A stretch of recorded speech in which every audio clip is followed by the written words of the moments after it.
विदेशी मीडिया भारत से इतना प्यार करता है कि देखकर कभी कभी तो दिल भर आए, और खासकर कि अमेरिकी मीडिया इतनी मोहब्बत करता है कि आपकी आंखों में भी आंसू आ जाएंगे देखकर। हालांकि आप में से कुछ लोग कहेंगे कि नहीं, ऐसा नहीं है।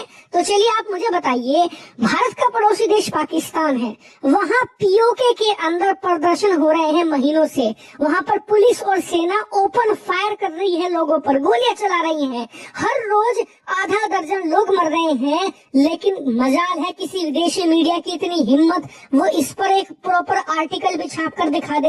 और अब जब भारत के अंदर स्टूडेंट का प्रोटेस्ट हो रहा है, जहाँ पर स्टूडेंट पेपर लीक के मुद्दे को लेकर अपना प्रदर्शन कर रहे हैं, उसको लेकर तो ऐसे लंबे लंबे निबंध लिखे जा रहे हैं जिसे देखकर आप भी हैरान रह जाओगे। यकीन नहीं आता? चलिए मैं आपको दिखाऊंगा जरूर, लेकिन उससे पहले अपनी बात रखूंगा। मुझे पिछले कुछ दिनों से लगातार आप लोग मैसेज कर रहे थे, कमेंट कर रहे थे कि मैं भारत में हो रहे प्रदर्शनों पर वीडियो क्यों नहीं बना रहा, जबकि मैं पहले ही बता चुका हूं आपको कि भारत के अंदर की खबर दिखाने के लिए आपके पास लाखों की संख्या में न्यूज चैनल्स हैं।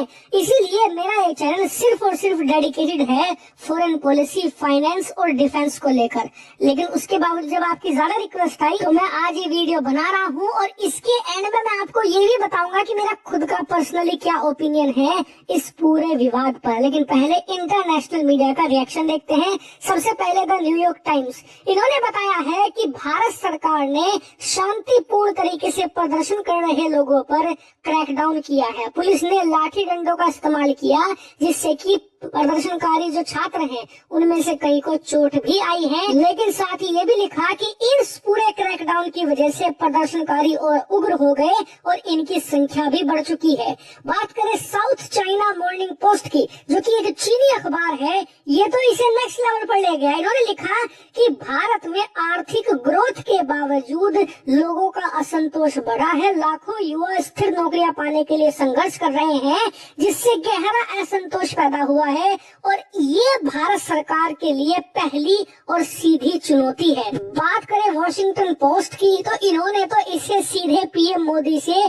चुनौती के रूप में पेश किया। इन्होंने लिखा कि ये पीएम मोदी के कार्यकाल की पहली चुनौती है जो जनता ने उन्हें दी है, और ये उनके लिए एक बड़ा पॉलिटिकल टेस्ट होने वाला है। वो इसे फिलहाल क्रैकडाउन से कवर करने की कोशिश कर रहे हैं, लेकिन ये सरकार के कवर से बाहर जा रहा है। लेकिन सबसे घटिया बात लिखी है यूरेशिया रिव्यू ने, जिसके राइटर एक पाकिस्तानी है। इसमें इन्होंने लिखा कि भारत के बारे में अंतर्राष्ट्रीय धारणा एक स्थिर और उभरती हुई शक्ति की है, लेकिन इन प्रदर्शनों ने भारत की छवि एक ऐसे राष्ट्र के रूप में प्रस्तुत की है जो गंभीर जवाबदेही और शासन संबंधी मुद्दों का सामना कर रहा है। यानी कि भारत को अस्थिर दिखाने की कोशिश करी है यूरेशिया रिव्यू ने। लेकिन आपको आश्चर्य नहीं होना चाहिए, क्योंकि इस आर्टिकल के जो लिखने वाले लोग हैं वो पाकिस्तानी हैं। इसके अलावा फ्रांस 24, द न्यूयॉर्क पोस्ट, इन्होंने कुछ इस तरीके से दर्शाया है कि प्रदर्शन लोकतंत्र का रूप है और सरकार क्रैकडाउन के जरिए लोकतंत्र को दबाने की कोशिश कर रही है। यानी कि अगर देखा जाए तो यहाँ पर सरकार को निशाना बनाया गया है और मेन फोकस रखा गया है सरकार द्वारा की गई लाठी चार्ज को लेकर, यानी कि जो क्रैकडाउन है। यानी कि अगर मैं सभी मीडिया हाउसेस का एक सार आपको बताऊं तो अंतर्राष्ट्रीय मीडिया में छवि ये बन रही है कि ये प्रदर्शन सरकार और खास करके बीजेपी पार्टी के खिलाफ एक तरीके का विद्रोह है जिसकी शुरुआत हुई है। यानी कि इसे एक अलग ही टेंजेंट में दिखाया जा रहा है, जबकि असलियत हम सब जानते हैं कि छात्र प्रदर्शन क्यों कर रहे हैं। खैर, बात करें मेरे ओपिनियन की, मेरा पर्सनल क्या मानना है, तो देखिए, जो लोग बीजेपी से जुड़े हुए हैं ना, वो भी ये बात मानेंगे कि शिक्षा मंत्रालय में सब कुछ ठीक नहीं है, क्योंकि ये एक ऐसा मंत्रालय बन चुका है जो समय समय पर न सिर्फ छात्र बल्कि आम लोग और खुद सत्ताधारी पार्टी बीजेपी के लोगों को भी परेशान करता है। ऐसा इसलिए क्योंकि ये नीट पेपर लीक मामला पहला नहीं है।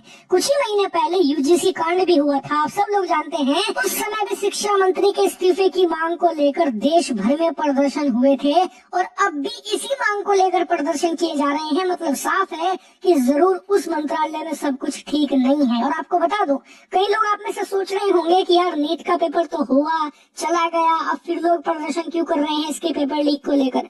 तो देखिए, ये जो नीट पेपर लीक का मुद्दा है, ये सिर्फ और सिर्फ इस पूरे मामले में चिंगारी की तरह है, बारूद सालों से इकट्ठा हो रहा था।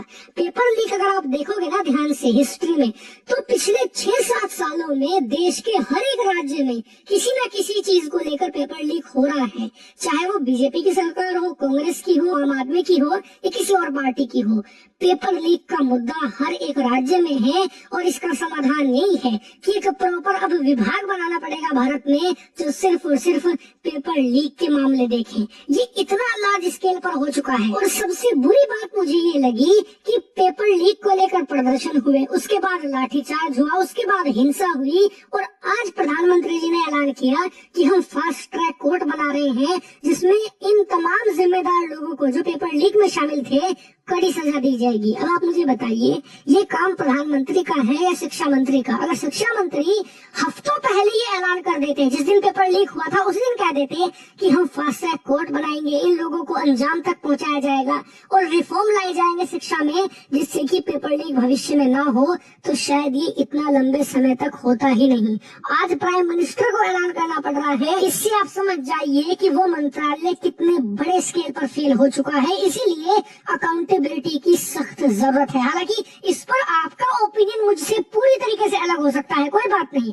कमेंट कर खुले तौर पर बताइए कि आपका खुद का क्या ओपिनियन